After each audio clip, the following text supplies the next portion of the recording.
कैसे भी करके आज आप इस वीडियो को लास्ट तक देख लेना। आज आपको एक नई डायरेक्शन मिलने वाली है जिससे आप खुद पता कर सकते हो कि आपको अपने पैसों को कहाँ इन्वेस्ट करना है। तो चलो जानते हैं। तो ज्यादातर लोग अपने पैसों को सेविंग अकाउंट में रखते हैं जो नॉर्मल बैंक अकाउंट होता है, जिसमें सिर्फ साल का 3 से 4% का रेट ऑफ इंटरेस्ट मिलता है। तो अब आप बताओ, सेविंग अकाउंट में आपके पैसे बढ़ते हैं या कम होते हैं? ज्यादातर लोग बोलते होंगे कि बढ़ते हैं। अगर आप भी यही सोच रहे हो कि सेविंग अकाउंट में आपके पैसे बढ़ते हैं तो आप गलत हो, क्योंकि सेविंग अकाउंट में जितने परसेंट का इंटरेस्ट मिलता है उससे ज्यादा परसेंट से तो इन्फ्लेशन बढ़ता है। इन्फ्लेशन यानी महंगाई। हर साल महंगाई 6 से 7% से बढ़ता ही है। तो हर साल महंगाई बढ़ता है 6% से और आपको इंटरेस्ट मिल रहा है 3% का। तो यहाँ पर आपका पैसा हर साल 3% से कम हो रहा है। जैसे आज आप कोई सामान 100 रुपए में खरीदते हो तो 1 साल के बाद उस सामान का दाम हो जाएगा 106 रुपए। और आज आप सेविंग अकाउंट में 100 रुपए रखते हो तो 1 साल के बाद आपके 100 रुपए बढ़कर हुए होंगे 103 रुपए। इसका मतलब है कि जिस सामान को आप 1 साल पहले 100 रुपए में खरीद लेते थे, उसी सामान को आप 1 साल बाद 103 रुपए में भी नहीं खरीद पाओगे। अगर सिंपल भाषा में कहा जाए तो सेविंग अकाउंट में पैसे रखने से आपका पैसा महंगाई के कारण हर साल कम हो रहा है। फिर आता है एफडी, जहां पर लोग अपने पैसे इन्वेस्ट करते हैं। एफडी यानी फिक्स्ड डिपॉजिट। जैसे कोई एम्प्लॉय जॉब से रिटायर हुआ और उसको 50-60 लाख रुपए मिले हैं और वो एक बार में इन सारे पैसों को कहीं इन्वेस्ट करना चाहता है जिससे उनका पैसा सेफ भी रहे और सेविंग अकाउंट से ज्यादा रेट ऑफ इंटरेस्ट भी मिले।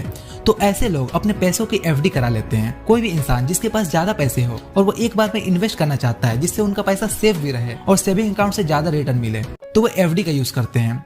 एफडी में 7 से 8% का इंटरेस्ट मिल जाता है जो इन्फ्लेशन के बराबर ही होता है। मतलब अगर आप एफडी कराते हो तो आपका पैसा ना ही कम होगा और ना ही बढ़ेगा, आपका पैसा इन्फ्लेशन के साथ ग्रो होगा। फिर आता है आरडी, जहां पर लोग अपने पैसे रखते हैं। आरडी मतलब रिकरिंग डिपॉजिट। अगर आपके पास ज्यादा पैसे नहीं है जिससे आप एक बार में इन्वेस्ट कर सको, आप चाहते हो कि आप हर महीने कमाते हो तो आप हर महीने इन्वेस्ट करने का, बैंक वाले आपको स्कीम भी बताते हैं 2000 की 5000 की मंथली आरडी करवा लो, तो आप आरडी करा सकते हो जिसमें हर महीने पैसे जाते रहते हैं और आपको पता भी नहीं चलता। आरडी एफडी से थोड़ा कम रिटर्न देता है, मगर आरडी भी आपको इन्फ्लेशन जितना रिटर्न दे ही देता है। मतलब आरडी में भी आपके पैसे इन्फ्लेशन के साथ ग्रो होते हैं। फिर है गोल्ड ज्वेलरी, जिसमें लोग अपने पैसे इन्वेस्ट करते हैं। भारत में लोग गोल्ड ज्वेलरी में इन्वेस्ट करना अच्छा मानते हैं, मगर गोल्ड भी अच्छे रेट से ग्रो नहीं होता है। गोल्ड भी आपको इन्फ्लेशन जितना ही रिटर्न देता है। गोल्ड में भी आप इन्वेस्टमेंट कर सकते हो मगर सारे पैसे नहीं, इससे आपके सारे सपने पूरे नहीं होंगे। इसके बाद लोग इंडिया में LIC में इन्वेस्टमेंट पॉलिसीज में इन्वेस्ट करते हैं। अगर देखा जाए तो यह अच्छा इन्वेस्टमेंट नहीं होता है। अगर आप इसका रिटर्न कैलकुलेट करोगे तो यह बढ़िया रेट ऑफ इंटरेस्ट नहीं होता है, लेकिन लाइफ प्रोटेक्शन के लिए यह सही है। फिर है रियल एस्टेट, जिसे इंडिया में लोग बहुत अच्छा इन्वेस्टमेंट मानते हैं। रियल एस्टेट मतलब लैंड, फ्लैट। आप जमीन खरीद सकते हो या फ्लैट खरीद सकते हो, यह रियल एस्टेट है। मगर आपको रियल एस्टेट में इन्वेस्टमेंट करने के लिए आपको एक बड़े कैपिटल की जरूरत होगी। अगर आपके पास 1 लाख रुपए भी पड़े हैं तब भी आप लैंड नहीं खरीद सकते हो किसी अच्छी जगह में। लैंड में इन्वेस्टमेंट सही है मगर फ्लैट में नहीं, क्योंकि फ्लैट अपनी वैल्यू लूज करती जाती है। जैसे गाड़ी समय के साथ पुरानी होती जाती है वैसे फ्लैट भी पुरानी होती जाती है। फिर है क्रिप्टो करेंसी, इसमें बहुत ही ज्यादा फ्लक्चुएशन है, वोलेटिलिटी बहुत ही ज्यादा है।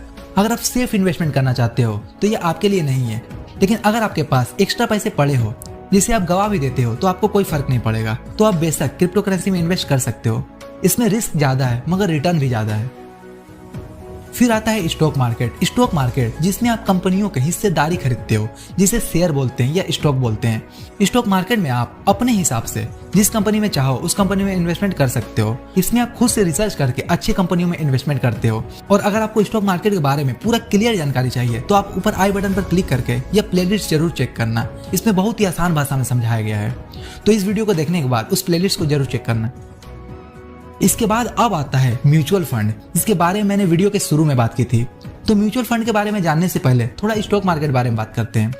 जैसा कि मैंने अभी आपको बताया कि आप स्टॉक मार्केट में खुद के रिसर्च करके आपको जो भी कंपनी अच्छा लगता है आप उसमें इन्वेस्ट करते हो, मगर म्यूचुअल फंड में ऐसा नहीं होता है। म्यूचुअल फंड में क्या होता है कि बहुत से लोग मिल करके एक AMC को पैसे देते हैं। AMC यानी एसेट मैनेजमेंट कंपनी, इनको पैसे देते हैं और इन AMC में एक फंड मैनेजर होते हैं जो इन सारे पैसों को मैनेज करते हैं। ये जो फंड मैनेजर्स होते हैं वो हाईली क्वालिफाइड होते हैं, इन्हें कई सालों का स्टॉक मार्केट का एक्सपीरियंस होता है। वही सारे पैसों को अपने रिसर्च के अकॉर्डिंग स्टॉक मार्केट में इन्वेस्ट करते हैं। म्यूचुअल फंड 2 तरह के होते हैं, एक्टिव म्यूचुअल फंड्स और passive mutual funds. Active mutual funds का मतलब होता है कि एक्सपर्ट्स बहुत सारे लोगों से पैसे लेते हैं और अपने सूझबूझ से, अपने समझ से उन पैसों को लगाते हैं। एक्सपर्ट्स एक्टिवली पैसों को इन्वेस्ट करते हैं और पैसिव म्यूचुअल फंड वह होता है जिसमें कोई एक्सपर्ट्स पैसों को इन्वेस्ट नहीं करता। जिस भी चीज का वो म्यूचुअल फंड है, आपके पैसे उसमें लगा दिए जाते हैं। जैसे इंडेक्स फंड एक पैसिव म्यूचुअल फंड है, इसमें कोई एक्सपर्ट्स आपके पैसों को इन्वेस्ट नहीं करता, आपके पैसे इंडेक्स में लगते हैं, जैसे सेंसेक्स, निफ्टी 50। आप जितने रुपए की भी SIP शुरू करोगे, आपके पैसे इंडेक्स में लग जाएंगे, यानी भारत के 50 बड़ी कंपनियों में लग जाएंगे। और जिस तरह से भारत की इकोनॉमी ग्रो करेगी, उस तरीके से आपकी इन्वेस्टमेंट की भी वैल्यू बढ़ेगी। लेकिन एक्टिव म्यूचुअल फंड्स और पैसिव म्यूचुअल फंड्स में बेस्ट कौन है? अगर मैं अपना पर्सनली बोलूँ तो मुझे पैसिव म्यूचुअल फंड्स ज़्यादा बेटर लगते हैं, क्योंकि उनका एक्सपेंस रेशियो काफ़ी कम होता है एक्टिव म्यूचुअल फंड्स की तुलना में। आप जो पैसे इन्वेस्ट करते हो, म्यूचुअल फंड कंपनीज आपसे कुछ चार्ज लेती है, कुछ फीस लेती है, उसे ही एक्सपेंस रेशियो कहते हैं, जो कि पैसिव म्यूचुअल फंड्स के काफ़ी कम होते हैं, जैसे 0.1 से लेकर 0.5 तक। और वहीं एक्टिव म्यूचुअल फंड्स में आपसे जो फीस लिया जाता है वह 1 से 2% के बीच होता है।